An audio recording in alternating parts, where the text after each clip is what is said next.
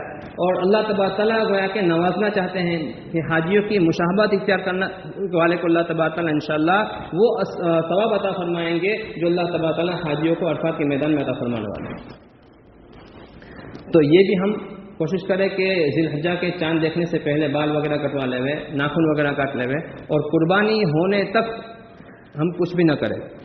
ہاں، بعضوں نے یہ بھی کہا ہے کہ جن لوگوں کو قربانی نہیں کرنی ہے وہ بھی اگر مشابہت اختیار کرے تو بہت اچھا ہے.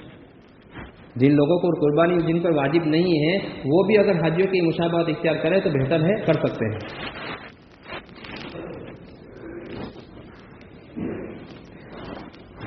اس کے بعد بطور خاص 9 ذی الحجہ جس کو عرفہ کا دن کہا جاتا ہے، اس کے روزے کی مستقل حدیث میں فضیلت آئی ہے. پہلے تو میں بتا دی کہ آپ کو کہ ایک دن کا روزہ رکھنا یہ 1 سال کے روزے کے برابر ثواب رکھتا ہے. لیکن 9 ذی الحجہ کا یعنی عید کے ایک دن پہلے کا جو روزہ ہے اس کی فضیلت اللہ کے نبی صلی اللہ تعالی علیہ وسلم فرماتے ہیں کہ یہ ایک دن کا روزہ جو ہے 1 سال پہلے کی اور 1 سال بعد کے گناہوں کو معاف کرنے والا ہے. اس کا کفارہ بن جائے گا انشاءاللہ. 1 سال پہلے اور 1 سال بعد کے گناہوں کا کفارہ بن جائے گا. یہ مستقل عرفہ کے روزے کی فضیلت ہے. اگر ہم ان سارے دنوں میں روزہ نہ رکھ سکے تو اللہ توفیق دے تو 9 ذی الحجہ کو ضرور روزہ رکھیں. ایک دن کا روزہ ہے، اتنی بڑی فضیلت حاصل ہو جائے گی انشاءاللہ. اس کے علاوہ عید کی رات کے متعلق کیا فضیلت ہے؟ ہماری دونوں عیدوں کی رات جو ہے عام طور پر بازاروں میں جاتی ہے. بقرہ عید، رمضان عید کے اندر بھی عید کی تیاری میں کوئی ٹوپیاں لے رہا ہے، کوئی رومال لے رہا ہے، کوئی کہاں جا رہا ہے، کوئی کہاں جا رہا ہے. حالانکہ وہ انعام کی رات ہے. اللہ کے نبی صلی اللہ تعالی علیہ وسلم فرماتے ہیں من قام لیلتین عیدین للہ محتسبا، جو آدمی عیدین کی دونوں راتوں کو اللہ تبارک تعالیٰ سے ثواب لینے کی امید اور لالچ میں عبادت میں گزارے. کاموں کا مطلب ہے صرف بازاروں میں گزارنا نہیں ہے. بعض لوگوں نے اس کا مطلب یہ سمجھا ہے صرف جاگنا ہے. جاگنا عبادت نہیں ہے، اس سے بہتر ہے تو سو جانا. اگر عبادت میں گزارتا ہے تو اللہ کے نبی صلی اللہ علیہ وسلم فرماتے ہیں لم یمت قلبہ یوم تموت القلوب، کہ جس دن لوگوں کے دل مر جائیں گے اس دن اس کا دل زندہ رہے گا. یعنی قیامت کے دن اس کا دل زندہ رہے گا. یہ فضیلت ہے مستقل عید کی دن رات کی عبادت کا. عید کی رات میں یعنی 10ویں ذی الحجہ کی رات میں عبادت کرنے کی فضیلت ہے. اور آخری بات یہ کہ ان ایام میں بطور خاص نمازوں کی پابندی کرے. عید کے یہ پہلا عشرہ تو ہے ہی، پھر عید کے بعد جو ہے عید کا دوسرا دن یعنی 11 تاریخ اور 12 تاریخ جس میں عام طور پر قربانیاں ہوتی ہیں، اور ان قربانیوں میں بھی ہماری بہت سی نمازیں چلی جایا کرتی ہیں غفلت کی وجہ سے. تو اس نماز اللہ تبارک تعالیٰ اس دنوں میں گویا کہ ہم اللہ تبارک تعالیٰ کے مہمان ہیں، اللہ تبارک تعالیٰ ہمارے میزبان ہیں. تو ہمیں چاہیے کہ ہم اللہ تبارک تعالیٰ کی ان عبادتوں کی پابندی کریں. اور آخری بات یہ کہ اللہ تبارک تعالیٰ قرآن کریم میں فرماتے ہیں وما كان الله ليعذبهم وانت فيهم وما كان الله معذبهم وهم يستغفرون. ابھی جو حالات ہیں طوفان کی شکل میں، عام طور پر ہمارا نظریہ اور ہمارا رجحان جو ہوتا ہے عام طور پر ادھر ادھر کی خبریں حاصل کرنے پر ہوتا ہے. اللہ کے نبی صلی اللہ تعالی علیہ وسلم کی احادیث مبارکہ میں جو کیفیت بیان کی گئی ہے وہ یہ کی گئی ہے کہ جب طوفان آتا تھا، آندھی آتی تھی، ہوا چلتی تھی تو اللہ کے نبی صلی اللہ تعالی علیہ وسلم بے چین ہو جایا کرتے تھے اور بار بار مسجد میں جاتے اور گھر میں جاتے، مسجد میں جاتے گھر میں جاتے، مسجد میں آتے. یہی اللہ کے نبی صلی اللہ تعالی وسلم کی کیفیت ہوا کرتی تھی. کیوں؟ اس لیے کہ یہ طوفان وہ ہے جو امم سابقہ کی ہلاکت کا سبب بنا ہے. اللہ تبارک تعالیٰ نے بہت ساری نافرمان قوموں کو ہلاک کیا ہے اس کے ذریعے سے. قرآن کریم میں اس کی تذکریں موجود ہیں. تو ہمیں کیا کرنا چاہیے؟ اس کے لیے میں نے ابھی آیت آپ کو سنائی، وما کان اللہ لیعذبہم وانت فیہم وما کان اللہ معذبہم وہم یستغفرون۔ اس آیت کریمہ میں اللہ تبارک تعالیٰ نے اپنے عذاب کو نہ بھیجنے کے بارے میں دو باتیں بیان فرمائی ہیں۔ وما کان اللہ لیعذبہم وانت فیہم، اے نبی صلی اللہ تعالیٰ علیہ وسلم، آپ جب تک اس دنیا میں باقی رہیں گے، موجود رہیں گے، وہاں تک میں عذاب نہیں بھیجوں گا۔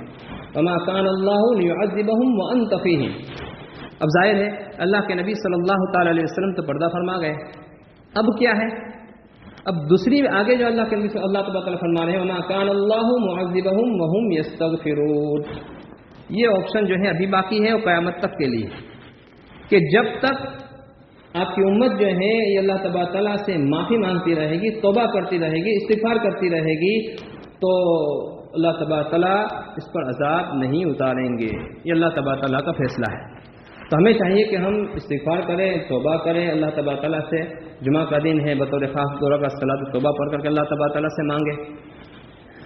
اور حدیث میں یہ بھی آتا ہے کہ اللہ کے نبی صلی اللہ علیہ وسلم فرماتے ہیں کہ سب سے بھاری چیز جو ہے اللہ تبارک تعالیٰ کی ساری مخلوق میں سب سے بھاری چیز جو ہے اور اللہ تبارک تعالیٰ کے غضب کو مٹانے والی چیز جو ہے وہ صدقہ ہے۔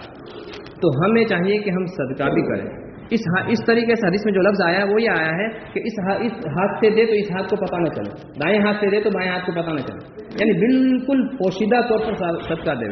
جیسا کہ میں نے آپ کو امام اعظم رحمۃ اللہ علیہ کا واقعہ سنایا تھا کہ جب انتقال ہو گیا تو کئی گھروں کے اندر فاقے ہو گئے، کوئی آ کر روزانہ دے جایا کرتا تھا، پتہ نہیں چلتا تھا کون دے رہا تھا۔ جب پتہ چلا امام صاحب کا انتقال ہوا تب پتہ چلا کہ یہ اللہ کا مرد بندہ تھا جو اتنے ساروں گھروں میں گویا کہ روزانہ پہنچایا کرتا تھا۔ تو یہ تھا اللہ کے نیک بندے۔ تو ہمیں چاہیے کہ ہم بھی اس طریقے سے پوشیدہ طور پر صدقہ کریں، کسی کو پتہ نہ چلے، بس اللہ جانے اور ہم جانیں۔ اللہ تبارک و تعالیٰ ہمیں عمل کرنے کی توفیق نصیب فرمائے۔ وآخر دعوانا الحمدللہ۔